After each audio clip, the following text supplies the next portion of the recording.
Radhe Radhe students, कैसे हो आप सब? आई होप सब बहुत अच्छे होंगे और अपने समर वैकेशंस को एंजॉय कर रहे होंगे।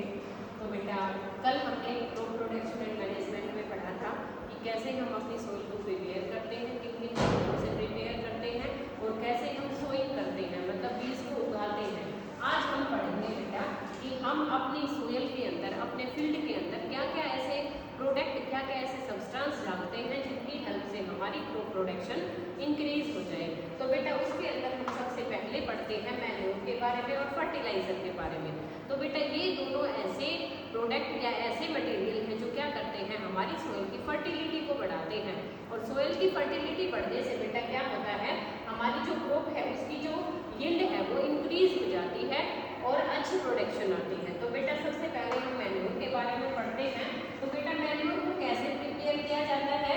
मैन्योर को हमारे जो कैटल्स होती हैं, जो काव होती हैं और जो बेफेलोज होती हैं, उनका जो डंग होता है बेटा उसको एक जगह पे क्या करते हैं, कलेक्ट करते हैं और कुछ टाइम के लिए छोड़ देते हैं।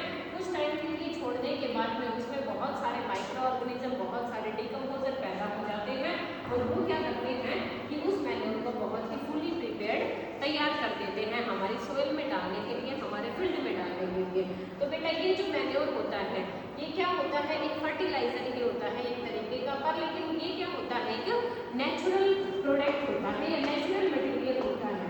इसी तरीके से बेटा हमारी क्रॉप्स की प्रोडक्शन को बढ़ाने के लिए हम और भी प्रोडक्ट यूज करते हैं, जैसे है बेटा फर्टिलाइजर।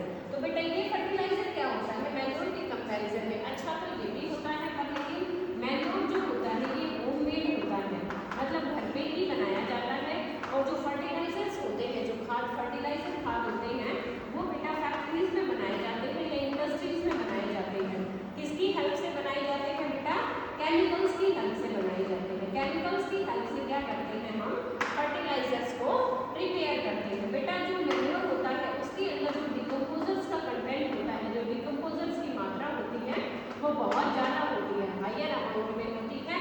और जो फर्टिलाइजर्स में डिकम्पोजर्स की अमाउंट है वो ना के बराबर होती है। इनके अंदर केमिकल्स प्रेजेंट होते हैं और ये केमिकल्स क्या करते हैं बेटा, अगर हम मैन्योर का एक्सेस यूज करते हैं तो हमारी फर्टिलिटी पे कोई भी इफेक्ट नहीं पड़ता।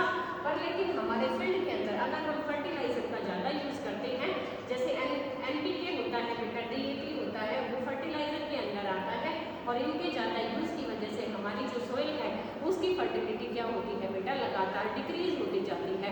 हमें एक प्रॉपर अमाउंट में मैन्योर और फर्टिलाइजर का यूज अपने फील्ड में करना चाहिए ताकि हमारी ग्रोथ बहुत अच्छे से ग्रो करे। आज के लिए बेटा इतना ही, कल हम इसके नेक्स्ट पॉइंट पे पढ़ेंगे जो कि क्या होता है, ग्रोथ के अमाउंट को इंक्रीज